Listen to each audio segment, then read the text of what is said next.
Today's episode is sponsored by Shudder. AMC Network's Shudder is a premium streaming video service serving members with the best selection in genre entertainment, covering horror, thrillers, and the supernatural. You've heard of Christmas in July, but now get ready for Halloween in April. Shudder is making April halfway to Halloween month. Shudder has launched its biggest month of non-October programming ever with the premiere of its new series, Cursed Films. The Season 2 premieres of The Last Drive-In with Joe Bob Briggs and Wolf Creek, the original documentary Leap of Faith, William Friedkin on The Exorcist, the first 8 Friday the 13th movies, and many more. You can stream great thrillers, horror, and supernatural content for $5.99 a month or $56.99 a year. Shudder has the largest, fastest-growing, human-curated selection of thrilling and dangerous entertainment. Based on Rotten Tomatoes reviews, Shudder features the best-ranked movie, One Cut of the Dead, and best horror movie of 2019, Tigers Are Not Afraid. You'll have unlimited access to stream ad-free on all your favorite devices: iPhone, iPad, Apple TV, Xbox One, Amazon Fire TV, Google Chromecast, Roku, and more. My experience with Shudder has been amazing so far, as it's brought back a major blast of nostalgia. As many of you know, my favorite horror classics have always been the Creepshow movies, and Shudder exclusively offers a reboot as a new anthology series based on the 1982 horror comedy classic. It's still the most fun I've ever had being scared. A comic book comes to life in a series of 12 vignettes over 6 episodes, exploring terrors from a platoon of American soldiers and their encounters with the sinister, to finding a cure for weight loss through a fat-sucking leech. There's a massive selection of content and even an extensive international library.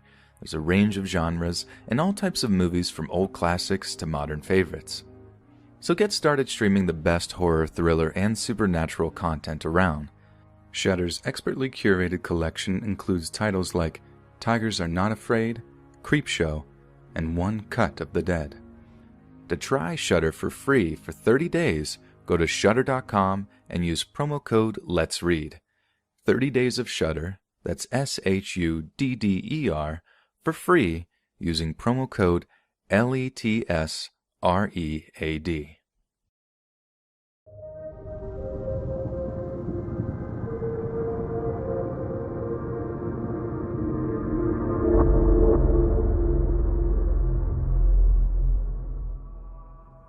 Most people don't even believe me when I tell them, but I have a job where I work from home. People in my area mostly work with cars or in the medical industry. There aren't many jobs where I live. Thankfully, I was able to land a decent-paying job that let me work from my home office. It definitely comes with its struggles, but it is hands down the best job opportunity available to me right now. It isn't always perfect. It definitely comes with its pitfalls. Sometimes you have to sit at your computer even when there isn't any work to be done. It's also very easy to get distracted. But I think my biggest problem has to do with the house itself. It's kind of creepy. The house itself is an old Victorian, like really old. We're talking mid-1800s. A family friend owned the house and sold it to me for a very fair price, basically gave it to me. I was super excited because it meant I got a nice big house to live in by myself along with my girlfriend. I'm a natural loner and I don't really care for social interaction, so I had a nice big house all to myself and girlfriend and job where I work from home with very minimal social interaction with other people. That was basically my ideal life. But the house's age meant that it was going to be scary at times. And I don't mean with ghosts or anything like that, but sometimes I hear the house settling in or making noises that I can't explain. I've actually had quite a few instances where I'll be sitting down and doing some work and then out of nowhere, I hear a noise that I just can't rationalize. I go exploring throughout the house only to find that nothing has changed. It's as ominous as it is frustrating. I did just about what anyone else in the world would do. I started to use background noise to drown out the disturbances. First, I tried those quiet instrumentals on YouTube. You know, the ones that last 5 hours and they're supposed to put you at ease or something. It didn't really work for me because I couldn't get my computer to be loud enough to drown out all the noises.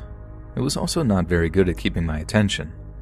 There was one week where my work was really slow and there wasn't a whole lot to do. I still had to sit at my computer, though. There was an understanding that I was allowed to basically do anything I wanted as long as I was available to my coworkers if something came through that needed to be done. I didn't quite know what to do with this time and just started watching documentaries on YouTube. It was actually pretty fun. I learned a lot. And so that next week, when things started picking up again, I just instinctively turned on a documentary. I wouldn't be able to have all of my focus on it, but it was a lot better than having some ambient noise. It actually helped distract me from the sounds of the house. I guess I just didn't have enough mental focused energy to notice any of the other sounds going on around me, if that makes any sense. Well, it had been about 2 weeks of me watching documentaries while I worked. Everything seemed to be good, until one Friday morning. I started work at 8 and this must have been around 10. I was sitting at my office chair working while I listened to a documentary about certain conspiracy theories, when all of a sudden, I heard an abrupt banging noise coming from upstairs. Like I had said, I hadn't been distracted by any noises for a while by this point, so the fact that I noticed this noise meant that it was probably serious. My fight or flight kicked in. You might laugh at me, but when I work, I keep a knife next to me. I ran upstairs with the knife and looked around for any suspicious noises. The banging had stopped and I didn't know where it had come from. I knew what section of the house that I heard it from, but there didn't seem to be anything out of place. I stood there for a few moments and then I heard it again. It happened right on the other side of my door. I immediately braced myself for there to be some kind of animal or something trying to get in. I didn't really know what to expect. I opened my door to see that the screen door had not been properly closed. My girlfriend didn't close it all the way when she left for work that morning. It was also pretty windy that day, so it was just going back and forth, causing a banging noise when the wind got bad. This was kind of a breaking point for me. I didn't want to live my life in constant paranoia and fear of some kind of attacker coming into my home. We live in a safe area. There's never been a serious threat. And I have run around my house with a knife way too many times now. I honestly felt kind of stupid, so I made a decision. I was no longer going to assume that someone was breaking in if and when I heard a sound. I put the knife in my dresser in my bedroom and decided that I was going to just be in to work while I was working, except for my documentary, of course. So there I was the next week. It happened on a Wednesday. I was sitting in my office doing exactly what I had set out to do. I was working, ignoring the noises and listening to a documentary. I remembered the exact part of the documentary I was on when I heard it. The sound was the loudest sound I had heard in the house up to that point. At first, I reassured myself that it was nothing and that I need to fight against this paranoia. The sound continued, and I couldn't take my mind off of it. After about 5 minutes of listening to what sounded like rummaging and walking, I went upstairs to check. Bear in mind, I didn't have any weapon on me and I was expecting some kind of reasonable explanation. When I got to my kitchen, I saw that the front door was wide open. The cabinets were all open, and there was a strange man rummaging through my stuff. I didn't notice until after the fact, but he had been eating something. I remember screaming at him. I don't remember what I said, but it was something to the effect of, "What are you doing in my house?" obviously. Then he just ran off. Didn't say a single word. He took a loaf of bread with him, but I don't think he took anything else, other than what I had eaten before I came upstairs. I reasoned with myself that he must have been some sort of homeless man or something. I don't know why else he would steal a loaf of bread from a very ordinary-looking house. And this was the worst thing that could have happened. On some instinctual level, it had proved all of my worst fears right. There was some kind of danger in my house, and of course, it was the one time when I didn't have my knife on me. I lucked out that he didn't try to hurt me or anything, but it's still horrifying to see nonetheless. I just work at a local coffee shop now. It's honestly my only way to stay sane.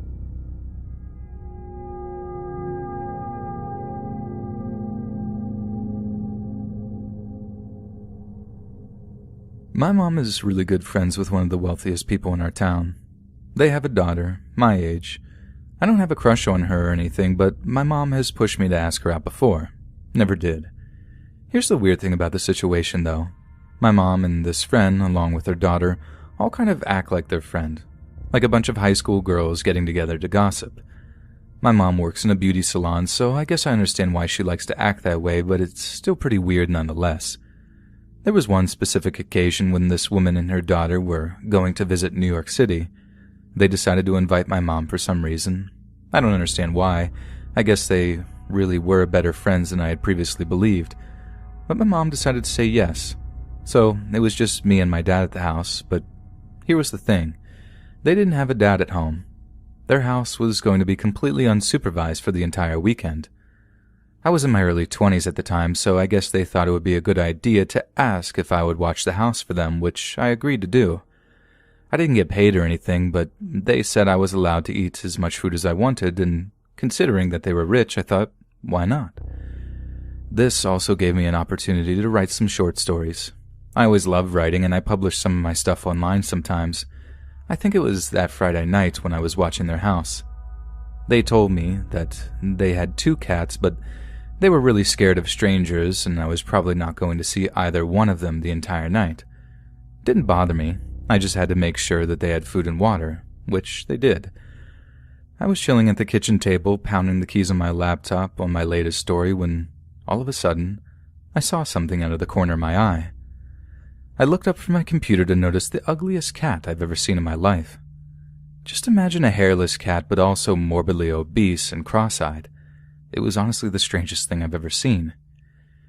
Any one of those traits individually would have made a cat kind of cute, but seeing all of them thrown together in one pitiful excuse for a pet almost made me want to bust a gut laughing. I felt kind of bad for laughing so hard at this girl's cat, but it's not like I hurt it or anything.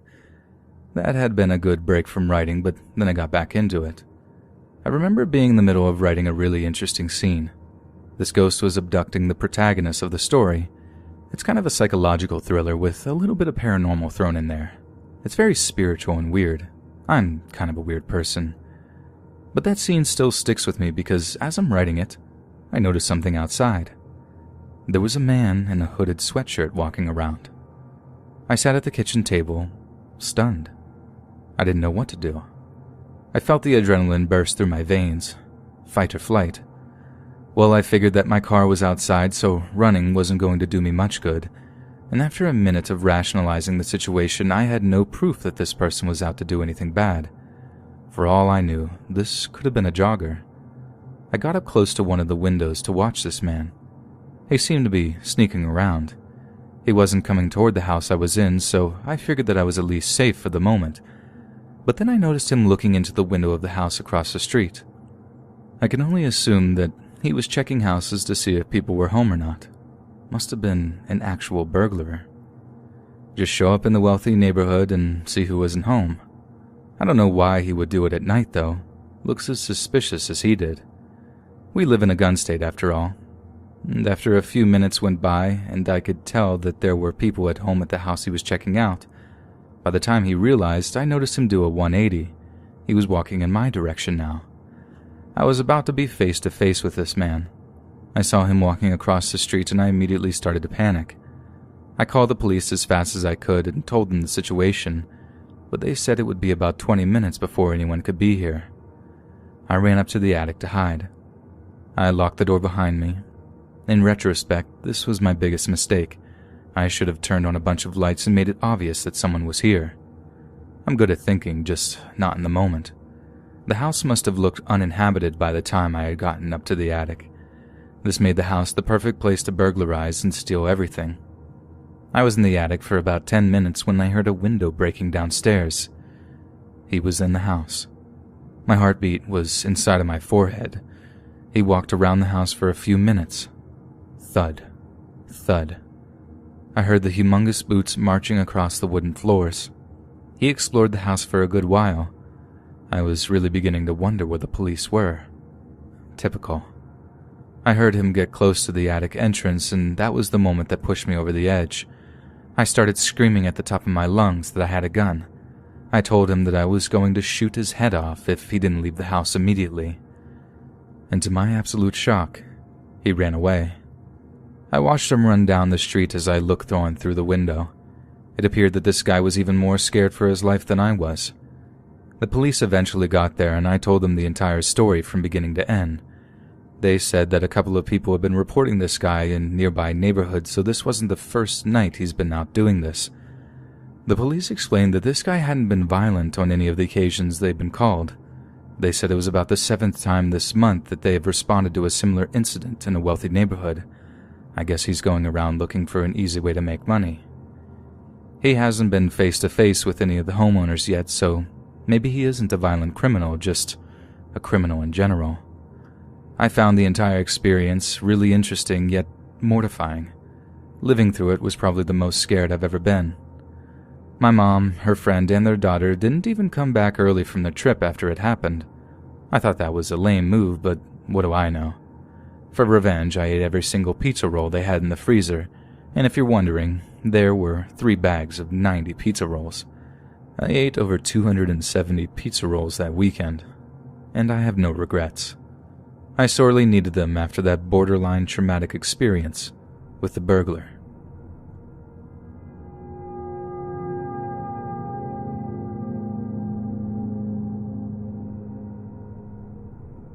I want you to picture the middle of nowhere, rural Kentucky, an iconic country home, ranch style. The owners are wealthy. The closest neighbors live 15 entire minutes away. The closest gas station is a half hour. Walmart 40 minutes. Those are the circumstances under which I was raised. And then there's me, a pretty typical 20-year-old who was born and raised in a relatively wealthy family. I was lucky enough to have been born to a father who owned a store in a mid-sized city. The city itself saw a major population growth in the 10 years after my father had purchased the store, and it produced enough income that we immediately became the 1% in the state, probably the entire country too. My father took the money that he had made from the store and used it to purchase real estate, which produced more money. So we kinda had buckets of money lying around. For some reason or another, my father thought the ideal life was away from civilization, which is why he built this ranch home out in the middle of nowhere. It was also a bit of an inconvenient living life. After all the money in the world means nothing if you don't have stores to spend it at. But the older I got, the more my father educated me on finances. He also said that he didn't want us being corrupted by metropolitan living.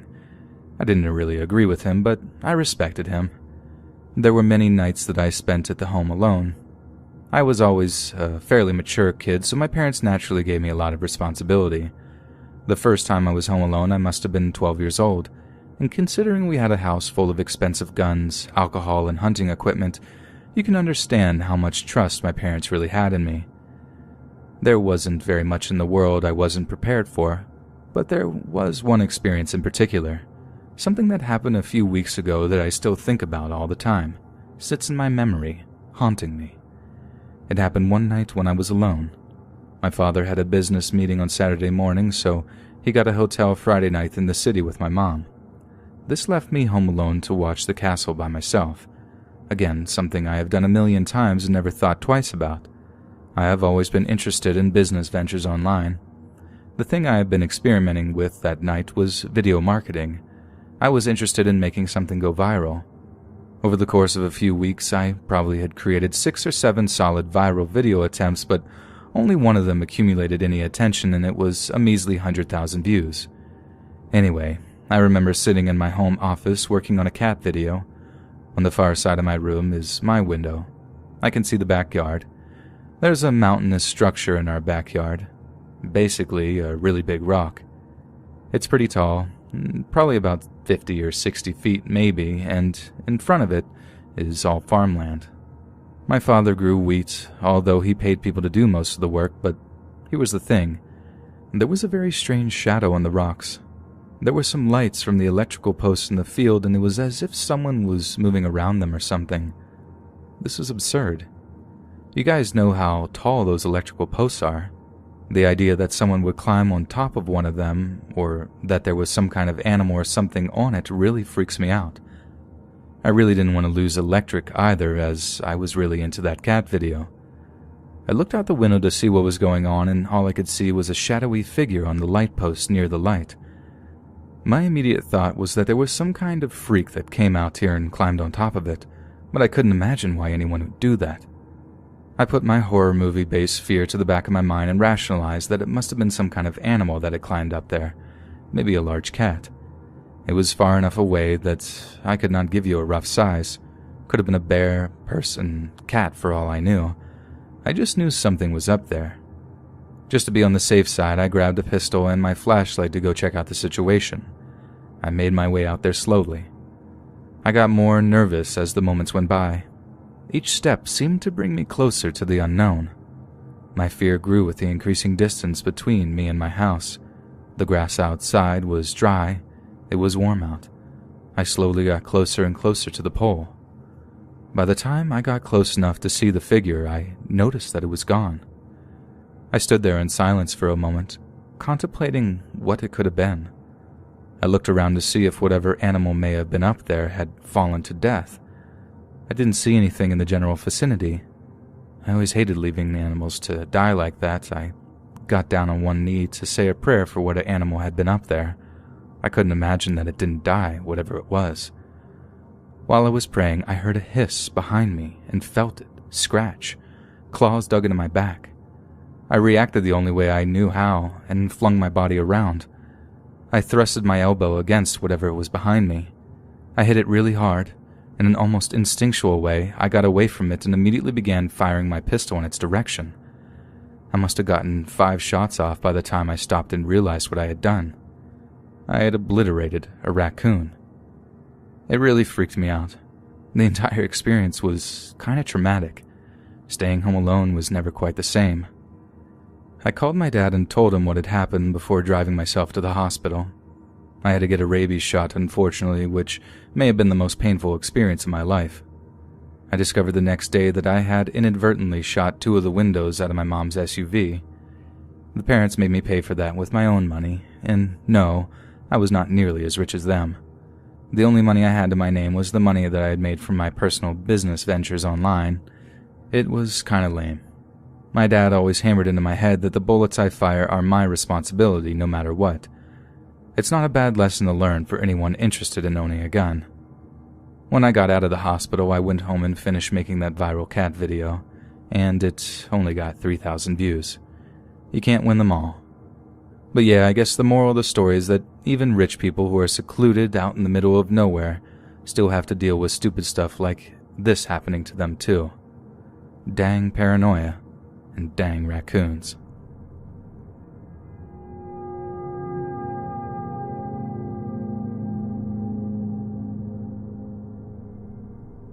I was 14 years old at the time. I'm male, pretty typical. I would call myself a nerd. I like to play video games, and I'm pretty good at them too. When my friends and I play Fortnite online, I always do the best. I went through a really hard time, though. The thing is, I have really bad allergies, like horrendously bad. They're so bad that sometimes I even sneeze blood. I mean, my nose is bleeding from the constant allergies, and then I sneeze blood all over the place like some kind of freak. It sucked. When I was 14, my mom wanted to try something out. She came home one day with a mysterious bag containing something in it. I remember asking her what it was. I thought it was going to be some kind of new type of tissue or some kind of air filter for the house. It wasn't any of that. It was a medicine. She said that this medicine was going to take care of my allergies. I really wanted to believe her, so I started taking this new medicine and all seemed to be working for the first few weeks. I didn't notice anything being off and everything seemed fine. My usual springtime allergies were no more. As you might expect, I just continued on with life like any other 14-year-old would. I went back to playing video games, hanging out with my friends occasionally. I want to say it was about a month later that something started to change. I couldn't quite put my finger on it, but I wasn't feeling myself. I was in a bit of a brain funk. And it was strange because I normally feel really present and aware in the moment. I always attributed my mental agility to being the reason that I was the best out of all of my friends at video games all these years. I mean, why else would I be? But I wasn't as good as I used to be, though. I wasn't the best out of my friend group anymore. The skill gap between myself and at least 2 of my other friends seemed to vanish completely. It was as if my skill had gone down. I know it seems like a minor problem, but that really took me down a peg. I really enjoyed being the best there was, and now I wasn't. It made me feel sad. sadder than I've been in a long time, and it wasn't that I have never experienced tragedy or something else. I remember being really close with my grandfather, and he died when I was probably about 12 or 13, so I've gone through stuff before. But for some reason, not being the best in a video game really took a toll on my well-being, as weird as that might be to say. I gradually started pulling back from my friend group altogether. I would just play video games by myself. The social interaction seemed to be too much for me anymore. I didn't enjoy it like I used to. And that was when everything changed.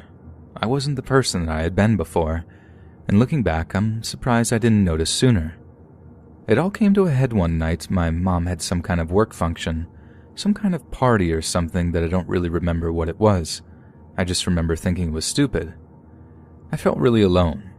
My dad died when I was younger, and I was also an only child, so I was home by myself, 14 years old. You would think that a kid that age would love to be home by himself, but I didn't. I was horrified. I felt the feeling inside of myself that truly mortified me, petrified my bones. I wanted to end my own life. I just felt this intense sensation of worthlessness. I don't even know why either. I got good grades in school. I had friends, but I just didn't enjoy being around them anymore. I didn't know what had changed. I just had this overwhelming sense of loneliness. It was a dark whispering voice in the back of my head that told me all of the horrible things that I hated to hear. This voice, it told me that I should be dead, that I was just a burden to my mother, that I didn't have any real friends, that all of the guys in my former friend group moved on and completely forgot about me, didn't even care that I was gone. And here I was, alone in this house, all by myself. Couldn't even think of a reason not to do it. I know exactly how I would do it if I wanted to. We watched a mental health awareness video in my psychology class at high school, and all you had to do was take as many pills as you could, and you would surely die. They called it a cocktail. I kinda wanted to have one myself. I remember sitting in my living room. I was trying to work up the nerve to actually swallow the pills. Couldn't bring myself to do it though. For some reason, something was stopping me, and I couldn't figure out what. The voice in my head made perfect sense. I had no reason left to live. No reason would ever present itself in the future either. I was nothing in a big nothing world. I slapped my hand on the table. For some reason, that gave me the burst of motivation I needed to start swallowing those pills. I opened the cocktail that I had made.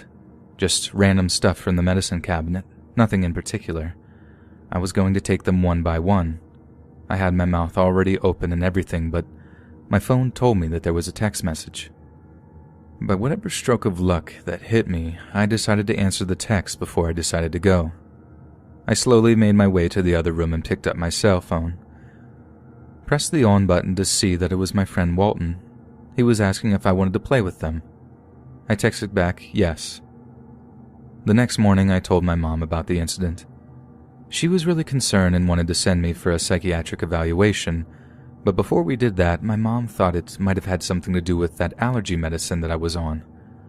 Well, it turned out that it was the entire cause of my depression. I was an otherwise happy and healthy kid, but that medicine had some particular side effects that my mom didn't mention to me when I started taking it, and one of the major side effects was depression. It's been some time since I had been on that allergy medicine. It got put on recall. They literally had to take it off the shelves because it was making the users so depressed that they also wanted to end themselves. I'm really thankful that I was able to escape that situation with my life. I realized how close I was to really hurting myself. I almost died. And I'll never forget that experience. Ever since then, I never want to be home alone again.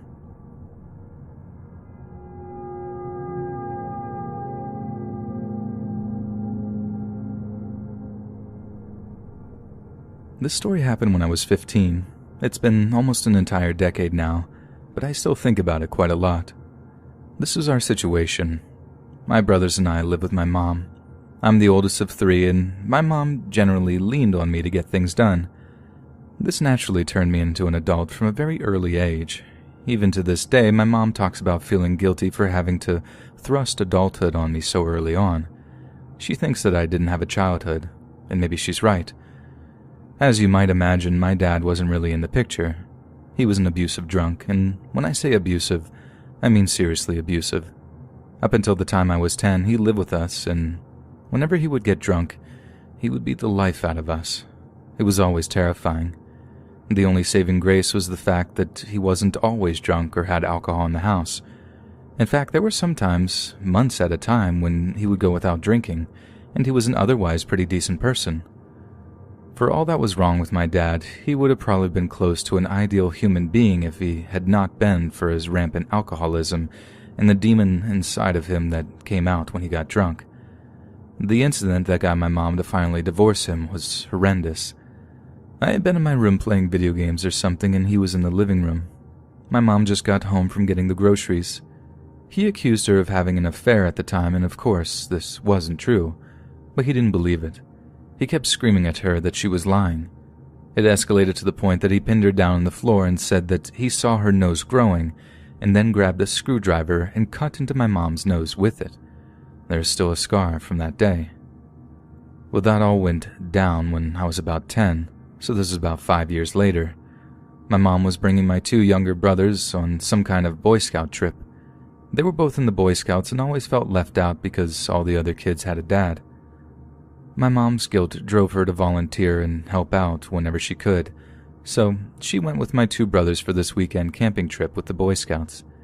She really wanted me to go with them because she felt uncomfortable having me alone in the house. I insisted that I was mature enough to do it, and honestly, I didn't even have friends that I could party with if I wanted to. She eventually gave in and let me have my way. I remember being in my bedroom playing with my PlayStation. It was a pretty typical Saturday afternoon, but then I heard a car pull up. I didn't know who it was at first, and I immediately got really panicked that I was going to have to call the cops. My bedroom window doesn't have a really good view at the driveway, so it took me a second, but after studying the part of the car that I could see, I recognized that it was my father's car. I was immediately mortified. I was on bad terms with him, and my mom had a really serious restraining order put on him after they had separated. I got really nervous, and I was not sure what I should even do. He didn't come into the house for a few minutes, and I immediately started wondering what he was up to. I did the only thing that I could think of and cracked my window so I could hear what was going on outside. I thought that if I could hear what he was doing, I would have a better idea. I immediately recognized that he was crying. His whimpering sound was really intense. I hadn't heard from him in years, and my mom said that we would never see him again. But here he was, crying in our driveway. He paced around for a few minutes before finally standing still. I could hear his crying getting louder. Then he screamed. Pop. All I heard was a gunshot. The second I heard the gunshot, I immediately knew what had happened. I ran outside. I looked down at my father's lifeless body on the driveway cement. Blood everywhere. As traumatic as it may have been, I didn't cry. I didn't act emotional or anything. I just called the police. They got there a few minutes later and took me into custody. They wanted to keep me safe and secure until they could contact my mom. The rest of the story played out exactly as you would imagine. My mom apologized profusely. I had to answer some questions to the police. Nothing out of the ordinary. I don't really know what to make of the situation. I don't have much sympathy for the guy, and part of me is kind of happy that he did it. But looking back, I just kind of wish that he had done it where I wouldn't have had to have witnessed it. The entire experience made me never want to go stay home by myself ever again. It's been a long time since this whole thing had gone down, and even now, if I have to stay home by myself, I will make an effort to leave the house or to invite a friend over. I won't stay there alone. A couple of years have passed since this entire situation, and I can't help but to think that it was all for the better. My dad was a seriously destructive human being, and I know this might sound terrible, but I just wish that he had done it sooner. For those out there that haven't lived with a toxic and negative parental figure, consider yourself extremely lucky. The tribulations that I had to endure at the hands of my father fostered a lot of rage inside of me.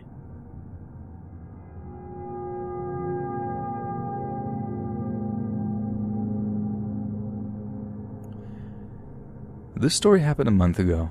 It was hands down the scariest moment of my life. Everything turned out fine in the end. No one died or anything, thank goodness for that. But I really did not think that at the time. It goes something like this. My friend and I were very interested in witchcraft. We live in the Bible Belt, and there has always been a strong stigma against paganism or spiritual beliefs other than Christianity. Like any sane human beings, we naturally rebelled and became fascinated with witchcraft, the occult, and other stuff like that. That's not to say that we're satanic or anything. Those kinds of people definitely exist, but we were really just interested more so than generally trying to discover a new religion or something. I mean, I still go to church every Sunday. Anyway, a couple of years ago, I had introduced my friend to witchcraft. She didn't know anything about it before, but wow, she really went off the deep end. I was only moderately interested, but she took it to a new extreme. She even runs some kind of witch group on Facebook. I heard it's pretty popular. She knows witches and warlocks from all over the world and regularly participates in paganistic festivals. This one weekend, my parents had planned a trip to go to the beach. It was their anniversary. They took a trip every year to somewhere different, although it seemed like they almost always picked the beach for some reason. It was never the same beach, but a beach nonetheless. Anyways, this was our opportunity to hang out all weekend without any interference from my parents or anyone else. As I'm sure you're already guessing, we were going to be doing some witchy stuff. That wasn't the only thing we had planned, though. Late that Friday night, we had simply watched a movie. The next day, we spent most of our time doing our nails and makeup.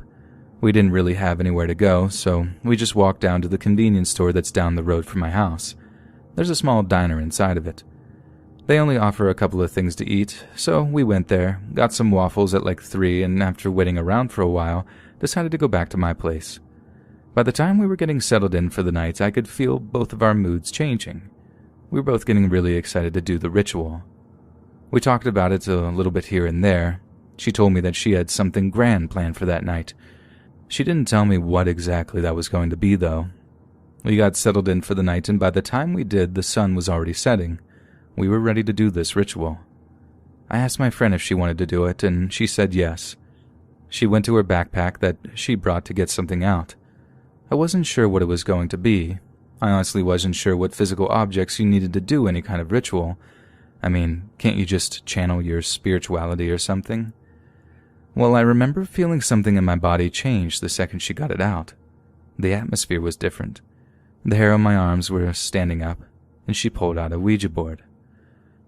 I don't know if you believe in any of this stuff, but I can tell you that I was only a half-believer until I felt my body physically change the second I was in the presence of that board.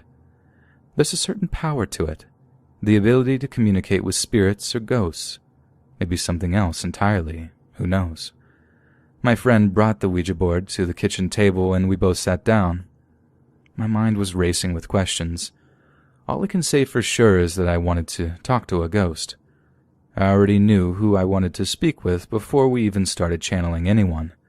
My grandmother. She had horrible cancer toward the end of her life, and that was how she died. She passed away in this house. It was a few years back. I was young. I always had this feeling that I didn't spend enough time with her, and I always had a lingering feeling that her spirit was still with us. And tonight was going to be the night that I got to speak with her once and for all. We sat down and began the ritual. Unfortunately, we didn't have any candles, so we just had to turn out all of the lights except for the stove light. There was also some light coming in from a street light outside, and it looked really good and spooky. I told her that we were going to be talking to my grandma first, as she was still in the house with us. She agreed, and we started calling out to her. So here was the first weird part. I only addressed the spirit as my grandma. I never told my friend what my grandmother's actual name was. As much as I kind of wanted to believe that I was going to be able to speak with her, I felt like it would have been disrespectful to use her full name when doing the ritual, so I only referred to her as Grandma. Eventually, we got a reply. We asked if anyone was with us. The first time we asked, it went to no. Then again, the second time. But the third time, the pointer went to yes. Now this is where it gets freaky, because when we asked who was with us, it spelled out my grandmother's name. Again, my friend did not know my grandmother's name. I just found it weird. After the name had been spelled out, my friend asked me who it was. When I told her that it was my grandmother's name, she started getting really excited.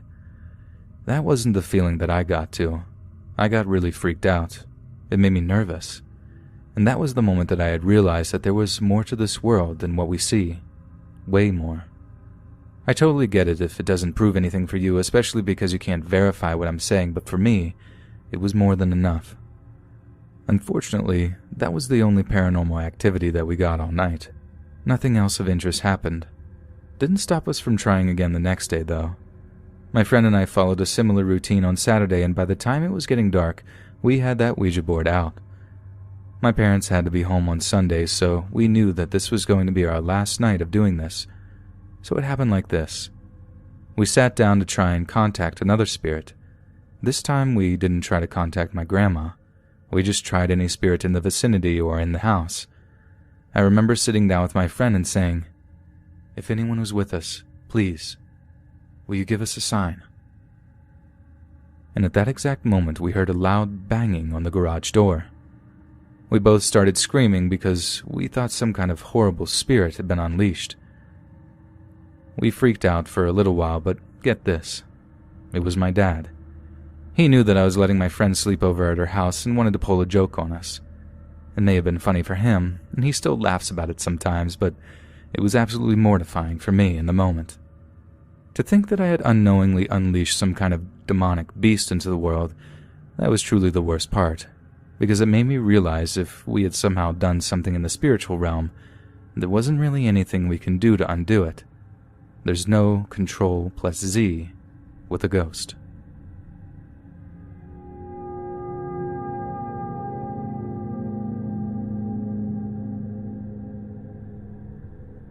This is hands down the most horrifying thing that it's ever happened to me. I still don't have any answers as to why it happened either, and I probably never will. I had recently graduated college, I was a marketing major, and I was having a hard time finding a job. I didn't have anything lined up for me right after I graduated like some of my peers, so I did what most people do and moved back in with my parents. Not gonna lie, it was pretty weird moving back in after having been away for so long. For as long as I can remember, it was just me and my dog, and now I was living with my mom and dad again. It sucked. I normally don't talk about this very much, but when I was younger, I had a natural intuition that most people don't have. I had some kind of ability to speak to ghosts, or, at the very least, to see them. I was that kid that always was talking to the wall and claimed to be talking to a ghost. I had no idea why I had this ability, but I knew that I did. I remember genuinely feeling a presence and making a connection with it. I always had to make some kind of spiritual or emotional connection with it before I was able to communicate with it. It's really weird to explain, but I can still do it. The ability never went away. It's a little bit more difficult now, but I've become very interested in it, especially toward the end of my college career. I spent many nights meditating and trying to form connections with spirits around me. So here's the thing. My parents had actually moved when I was in college. I never really felt a strong connection to their new home. Honestly, I didn't really like it. And I had never spent more than a couple of nights there. Even during the summer, I would stay at my apartment in the city only because, well, why not? And again, you can see why it was so weird for me and my dog to move back into my parents' house because I have never really lived in this house. It's not that it was particularly negative or anything, but anyone who is in tune with their mind and body and moves around a lot will remember that it is distressing even if there's nothing problematic about the move. You can be 100% financially, spiritually, physically secure and fine in every aspect of your life, but moving into a new home will invariably cause some distress. There was one Friday night when my parents had gone out for dinner. They wanted to have a night away from all the regular worries of day-to-day life. I have 2 other brothers and they're both in high school, so you can understand why my parents would need a break. My brothers, being my brothers, both went out to sleep over at a friend's house. They only had a year between them, so they hung out in the same friend group. And they all have this weird thing where they would sleep over at each other's houses and just play video games all night. That's left me and my dog Dorian home alone until my parents got home at least. I remember feeling really freaked out. Not in a crazy way or anything, but something just felt off, like there was something in the air. It's really hard to explain. I remember being in my room reading an article on the best ways to get a job.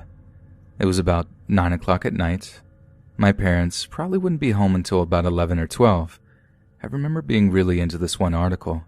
I was taking notes on things that I could do to improve my resume, and then I heard it. My dog made one really weird noise. It was almost like a bark, but also a whimper. I knew something was wrong because he very rarely made noises. I rushed downstairs to see what was going on. He was sitting there perfectly fine as if nothing had happened, and this was extremely unusual. I looked around the house frantically. He had food, he'd just gone to the bathroom, and nothing around the house seemed to be out of place. I chalked it up to him not liking being at my parents' house. It sounded rational enough. I made my way back upstairs to get back into the job hunting grind, and then I heard that very same noise again maybe 15 minutes later, and this time it really unnerved me. This was very out of behavior for my dog, and I had this odd sense of impending doom. I ran downstairs and looked around. For a minute there, I didn't even see my dog. I didn't know where he was. I called out to Dorian, but he didn't answer. Then I made the worst discovery of my entire existence. I realized that my dog was dead. He was just laying on the floor motionless. It was so weird because he was only about 2 or 3 years old. I closely examined his body, and it didn't appear as if he had even been in a fight or a struggle of some kind. No blood, no bruises, no puncture wounds. It was as if he just laid down to take a nap and died. I remember feeling really sad. That sense of fear and adrenaline never went away, though. I waited for my parents to get home. I was really psyched out, and I didn't know what else I could even do. I felt like calling the police was a bit too extreme, and I didn't want to be the college graduate turned adult who moves back in with his parents for a week and needs them to rush home because he's scared. And this all happened a while back. I still can't explain how my dog died. I ended up landing a job a couple of days later in a nearby city, and I was really happy to have been moved out of that house. It freaked me out pretty bad. And after an incident like that, my parents can visit me any time in the future. Hey friends, thanks for listening. Be sure to subscribe and click that notification bell to be alerted of all future narrations. If you got a story, be sure to submit them to my subreddit, r/Let's Read Official, and give and receive feedback from the community, and maybe even hear your story featured on the next video. And join my Discord to interact with me and other listeners directly. If you want to support me even more, grab early access to all future narrations for just $1 a month on Patreon, and maybe even pick up some Let's Read merch on Spreadshirt. And check out the Let's Read podcast, where you can hear all these stories in long compilation form and save huge on data, located anywhere you listen to podcasts. Links in the bio. Thanks so much, friends. And remember, I still can't say Worcestershire.